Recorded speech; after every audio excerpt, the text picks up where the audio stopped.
now locked in with the #1 podcast around. News, life, and beyond. Hosted by the realest voices in the game. Steve J, Adam A. Real life, real people, real discussions. No scripts, no filters. Just straight truth. East Coast, stand up. We're breaking stories, speaking facts, and bringing the real voices to the table. Rappers, hustlers, survivors, fighters, everybody got a story. You don't know who's going to see it. Maybe they support you, and that's the one. That also getting those mic boxes that we have. Yeah. Great way. You find a local sponsor. Hey, give us $100 for a month, and we'll have your logo in every clip. Yeah, I noticed you used to have Mike Tyson on. Yeah, yours, you just put the logos on there and stuff. You know. That's a cool way, because maybe your podcast doesn't have many views, but your clips have views. That's guaranteed, name branding on there. And it also gets listeners too. When people see a clip, they're like, okay, let me go watch that. So it's all different, unique things like that. Have you lost any sponsors? No, I think sponsors come and go. There wasn't any that like ended it. I haven't been like canceled or anything, but sponsors come and go. Like sponsors that may drop off one year will come back the following year, or it all depends on spending or what their metrics are. And there's so many podcasts, Yeah. But you see a lot of sponsors like circle through and put themselves back out there or test again with you and stuff, because your podcast is forever growing. Yeah. What podcasts do you watch? I don't really watch many. I like clips, but when I do watch, I'll listen to Rogan, Diary of a CEO. I listen to Jay Shetty. So things like that, like that. I think it's more guest based. Like there's nothing I listen to every single week. That's why I think it's good for my show too, because it's just, if you don't like the guest, you switch to the next one. Yeah. And that's why I do so many a week too, because say I only did one a week. If you don't like that guest, you're going to go somewhere else. I have such a big catalog. If you don't like that guest, there's hundreds of others. You just go pick someone else. Yeah, he's the podcast king. Yeah. I noticed that you kind of shied away from just jail interviews. Oh yeah, I got sick of just doing everything. Yeah. We kind of started that way too, where we started out with that kind of niche, and then we kind of went into music, and then we kind of went into other, you know what I mean? You have to. Everybody's got a story, right? Yeah. In my eyes, like the prison stories are all very similar, but they're told in different lenses, which makes it interesting. And you sprinkle it in with different aspects of it. People always ask me if I'm going to branch out farther than that. It's like, I think I'm pretty branched out. Like I could do law enforcement, I could do lawyers, I could do addiction, I could do trauma, even trauma is a big one too. So there's things like that play into it. Mm-hmm. Yeah, I forgot what I was going to ask. What's your favorite topic? Thank you, bro. I like the criminal justice ones. The law enforcement ones the best. Yeah. Because they're such good storytellers and speakers. Mm-hmm. Then I like episodes, like say yourself, where the guest can talk and tell a good story in a timeline, sequential. So that's good too. Yeah. I like those kind of episodes. I like the one where you interviewed the cop. I don't know. That narrows it down. Nah, it was an older gentleman. He looked like a biker. Which one? Recently or? Yeah, I think it was. I don't know. I watched it with you. You watched it with me? Yeah. He was in the military. I think it was just recently, within the last Kevin couple days. Donaldson or? Yeah, I don't remember his name either. But what about it? I was just saying, I like that one. I like the law enforcement ones, and it kind of shows that it humanizes them and shows that they're not so different than us. Or people that went to prison, they had that childhood. They could have easily made a mistake in their childhood. They had issues in their childhood. So there's always a bad apple in a bunch. Yeah, of course. Just like there's bad criminals. Yeah, right. That's what I'm saying. Yeah. So like, look at it. Compare it this way. Like, out of criminals, there's some sex offenders.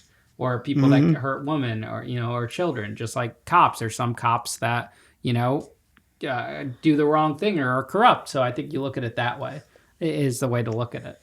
How did your parents feel about you going to prison? I think it was definitely hard on them. It was definitely hard on my mom too, because she didn't come from that kind of background. She came from the background of, you got to go to school, get a good job, all of that. So it was definitely hard. I think it's hard for any parent in that scenario. But I think what helps now is seeing everything that's been able to come from that experience too.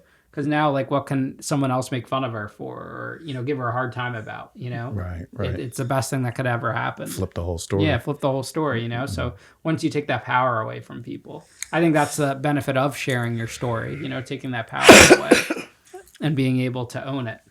Speaking of power, I was telling Adam that looking at your podcasts, and I think what helped you blow up the most is the authenticity of it, where you're not trying to be the tough guy in jail that had this, you ran the whole jail or anything. And, the story about the cop taking, trying to take your buns and, all that stuff. That's not stuff that people normally would say, you know what I mean? Because they want to, portray the tough guy image and all that stuff. You know what I mean? So I think that's what makes it, so real, what I mean? That people want to watch it, Absolutely. And you could, because nobody knows what the fuck you did in prison. Yeah. Which most people probably do. Yeah. A lot of people, a lot of those like prison YouTubers Yeah. and stuff, and then that's why people get exposed or like, this didn't happen. Or I always see comments from people that when a guest will say they ran it or this and that, and then someone's like, I was in prison with him and he was the bitch or whatever, I've seen that, the kid, the Rhode Island kid that you did I don't recently. get involved with any of it. I give people an opportunity to share their story. If they want to lie about it, that's on them,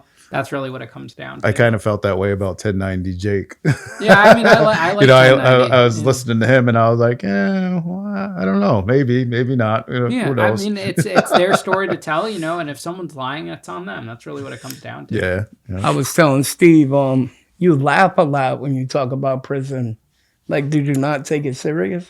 I is mean, it just I your think anxiety? it's just my demeanor now. I think it's funny now. At the time, I think it was when you're living in it, you more take it seriously. Yeah. But like telling the stories now in hindsight, I think they're funny. I think that's someone's way of dealing with like the stress and trauma of it too. Yeah, I was like, definitely. this guy stays laughing. Yeah, no, I think I'm always Maybe in, he like, should have got it. So Well, he made it taken. He made it through it. You know what I mean? Yeah, So, no. Respect. I think unscathed. Yeah, exactly. I think you got to make light of it. You can't let it drag you out. Yeah. And you turned into a positive. Exactly. Yeah, You you're doing big things, smart things. Yeah. What was your favorite food in prison? Like you made.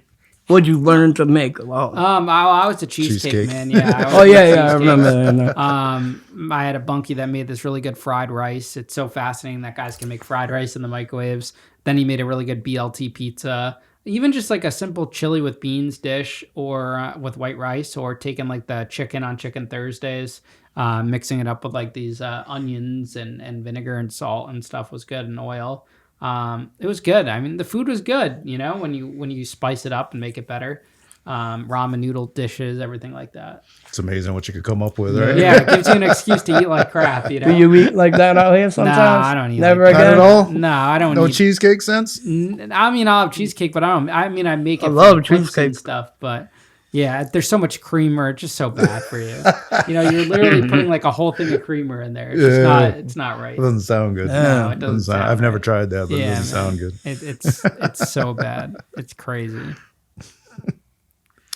I love cheesecake, by the way. Yeah, If cheesecake. you ever want to send me one. Oh yeah, send them one. Yeah, nice No. creamer cheesecake. Oh, man. I'll get you a cheesecake at the Cheesecake Factory. You don't need a cheesecake, man.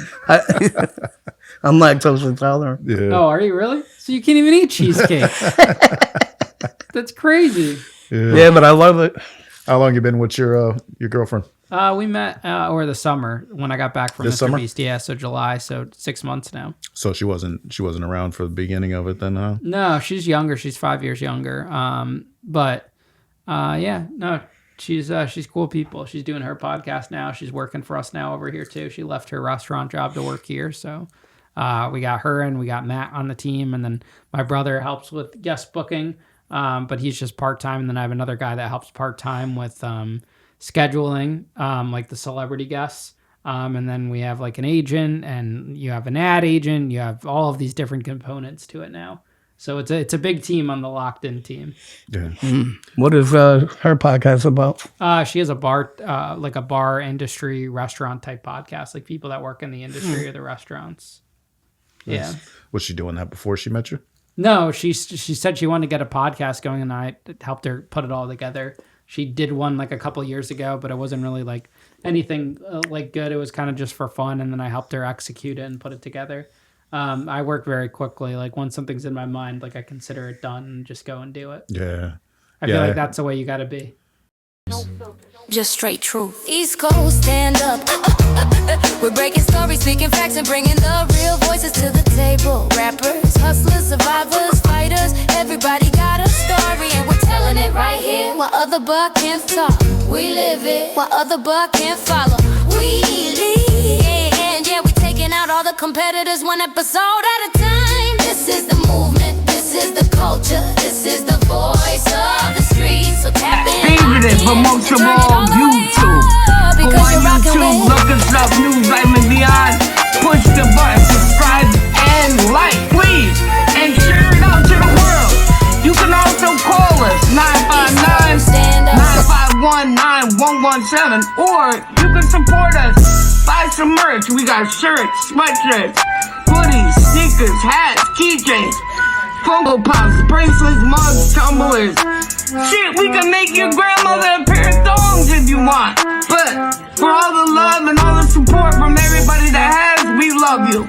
We love you, we love you, we love you. Adam A, Steve J out.